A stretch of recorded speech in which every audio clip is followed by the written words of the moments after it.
बिहार की गलियों में 2 साल तक पैदल घूमने वाला आदमी अब बिहार के उस सभा में बैठेगा जहां से बिहार के लिए लॉ एंड ऑर्डर तैयार किया जाता है। हाँ, बांकीपुर की जनता ने प्रशांत किशोर की राजनीतिक मंच को सड़क से बदलकर विधानसभा कर दिया है और अब प्रशांत किशोर के नाम के आगे विधायक लग चुका है। लेकिन विधायक बनने का मतलब सिर्फ कुर्सी नहीं होता, उस कुर्सी के साथ मिलती है कुछ रिस्पॉन्सिबिलिटी और अपने उस जिम्मेवारियों को पूरा करने के लिए सरकार की तरफ से कुछ मूलभूत सुविधाएं, और ये सारी चीज़ें अब प्रशांत किशोर को भी मिलेगा। हालांकि प्रशांत किशोर अपने जिम्मेवारियों को पूरा कर पाएंगे या नहीं, किशोर बांकीपुर की जनता की उम्मीद की तराजू पर कितने खरे उतर पाएंगे, ये अभी नहीं बताया जा सकता। लेकिन हाँ, उन्हें बांकीपुर की जनता की समस्याओं को दूर करने के लिए सरकार से क्या क्या चीज़ें मुहैया कराई जाएगी, इस चीज़ पर हम बात करेंगे। अगर इसे हम आसान भाषा में कहें तो प्रशांत किशोर को दिए जाने वाले वेतन और भत्ता कह सकते हैं। सबसे पहले प्रशांत किशोर को 50,000 रुपया अपना घर परिवार चलाने के लिए एज ए सैलरी के रूप में मिलेगा, जो आमतौर पे हर विधायक को मिलता है। और ये चीज़ राज्य दर राज्य बदलती रहती है, हर राज्य अपने हैसियत के अनुसार अपने विधायक को वेतन देता है। लेकिन सुनने में बहुत कम लग रहा है ना कि एक विधायक है, इतना दिन मेहनत किए, इतना परिश्रम किए, फिर भी मात्र 50,000 रुपया।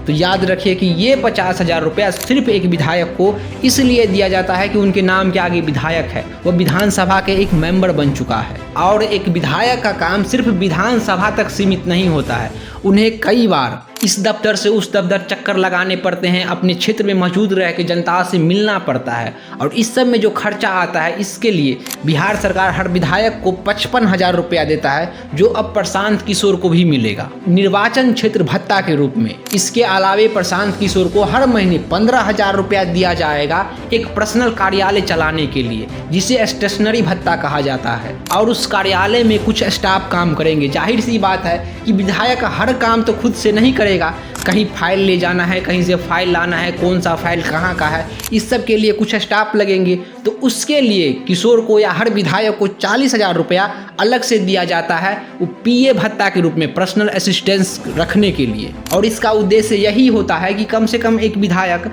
अपने क्षेत्र में एक कार्यालय बना के वहाँ अस्थायी रूप से रहे, ताकि जनता सीधे तौर पे विधायक से मिल सके, अपनी समस्या को कह सके, विधायक के टेबल पे अपना फाइल पहुंचा सके, और कभी ज़रूरी पड़े तो जनता जो है विधायक के साथ बैठ के किसी समस्या पे बात कर सके। और जब विधानसभा का सत्र चल रहा होता है या किसी समिति की बैठक होती है, तो विधानसभा में और समिति की बैठक में एक विधायक की मौजूदगी अनिवार्य होती है। तो इस सब के लिए हर दिन का एक विधायक को 3500 रुपया अलग से दिया जाता है दैनिक भत्ता के रूप में। और इसका मकसद यही होता है कि एक विधायक पर आधिकारिक रूप से होने वाली जो खर्चा होती है, उसकी बोझ को कम किया जा सके। साथ ही एक विधायक का काम अपने क्षेत्र तक ही सीमित हो, ये जरूरी नहीं है।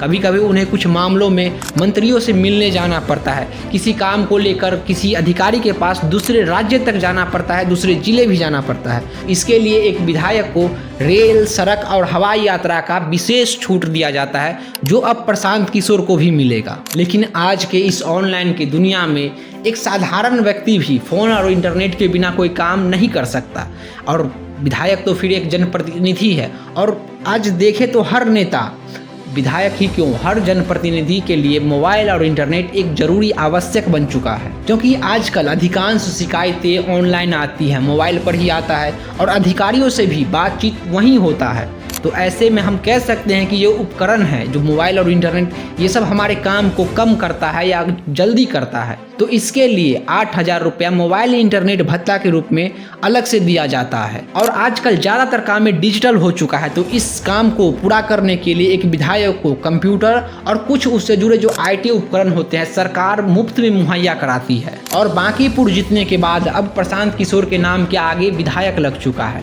तो अगर प्रशांत किशोर चाहता है कि वो पटना में एक आवास ले, तो बिहार सरकार पटना में उनके लिए एक सरकारी आवास की व्यवस्था करेगा, जिसमें पानी और बिजली लगभग फ्री ही दी जाएगी। लेकिन यहाँ पर एक बात याद रखिए कि प्रशांत किशोर के पास इतने पावर और साधन होने के बाद भी वो ज़्यादातर कामें खुद से नहीं करवा सकते। कोई सड़क खुद से नहीं बनवा सकते, किसी थानेदार का ट्रांसफ़र तक नहीं करवा सकते, या किसी बड़े अधिकारी को सीधे आदेश भी नहीं दे सकते।